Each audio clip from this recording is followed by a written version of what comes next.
Tu veux du concret, du vécu ou du vrai terrain? T'es au bon endroit. Salut, c'est Ndak de Kër Imo, premier site d'annonce immobilière au Sénégal et en Côte d'Ivoire.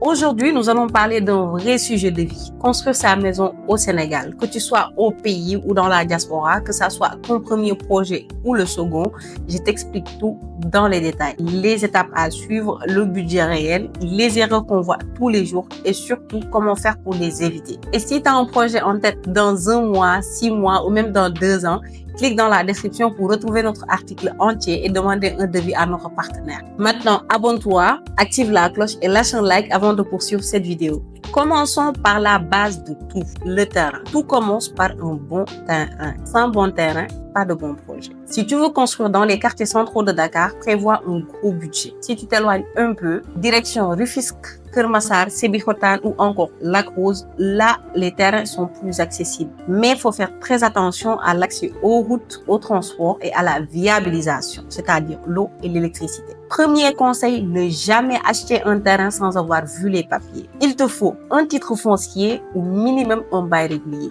Même si le propriétaire jure que tout est en règle, toi, prends des risques. Tu vas à la direction des domaines et tu demandes un certificat de situation juridique et tu vérifies que le terrain n'appartient bien au vendeur. Vérifie également que le terrain est ni hypothéqué, ni en litige et ni engagé. Deuxième conseil, toujours sur le terrain, bornage obligatoire. Tu n'imagines pas le nombre de gens qui pensaient avoir acheté 400 mètres carrés de terrain et qui se sont retrouvés avec 270 mètres carrés réels. Tout simplement parce qu'il n'y avait aucun piquet, aucun plan et aucune délimitation. Le géomètre coûte des centaines de mille, c'est vrai, mais il peut t'en faire gagner des millions en évitant les embrouilles. Parlons maintenant du budget réel. Alors, tu vas entendre tout et n'importe quoi, mais soyons honnêtes. En 2025, le prix moyen au mètre carré pour une construction clé en main est entre 300 et 500 000 francs.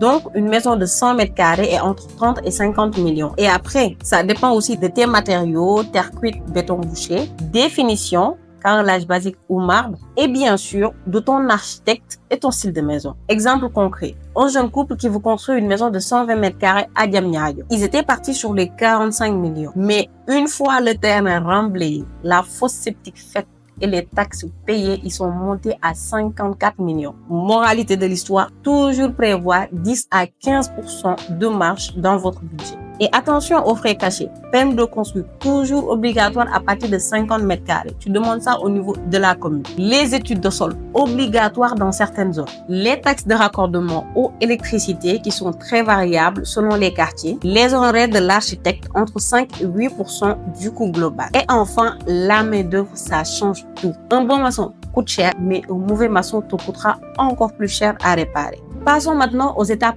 concrète. Déjà, il faut savoir que l'on ne construit pas une maison comme l'on monte une tente. Donc, voici les étapes à suivre une par une. Déjà, il y a la préparation du terrain. Tu fais niveler, tu installes les accès et tu clôtures pour éviter les intrusions pendant le chantier. Ensuite, il y a la fondation qui est littéralement la base de tout. Tu fais une erreur ici et ta maison fissure en 2 ans. Parce que là, on parle de semelles filantes, de ferraillage et de béton dosé, mais sérieusement. Après, vous avez l'élévation des murs avec des briques BTC et des blocs de béton armés. Par contre, sachez que chaque matériau a son prix, sa résistance et ses contraintes. Après l'élévation des murs vient le plancher ou la toiture. Tu veux un étage? Alors prévois une dalle bien coffrée. Tu restes en plein pied, alors une charpente métallique au bois avec tôle acier est plus rapide. Après, vous avez le second œuvre. C'est là que beaucoup de gens se font avoir. Plomberie, électricité, ventilation, peinture. Donc, exige des plans normalisés, exige des plans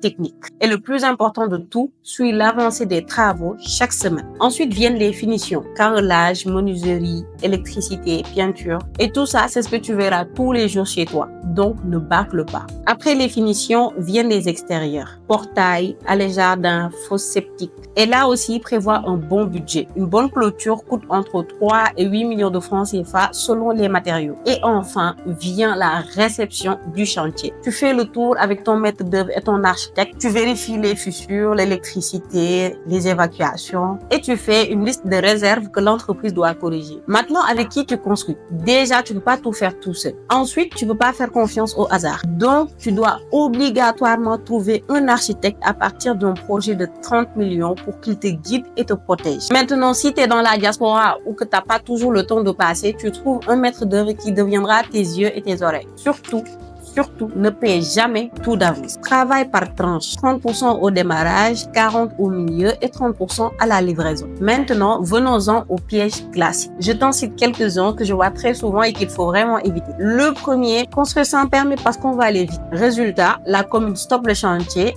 et tu payes une amende. Payer cash, sans contrat ni reçu. Et un jour, l'ouvrier disparaît avec ton argent. Vouloir trop d'économie. Par exemple, prendre un maçon pas cher qui oublie de ferrailler correctement la dalle. Et 2 ans après, elle fissure. Déléguer la construction à la famille sans rien formaliser. Ça commence bien, mais finit en conflit. Un projet de maison, c'est un projet de vie.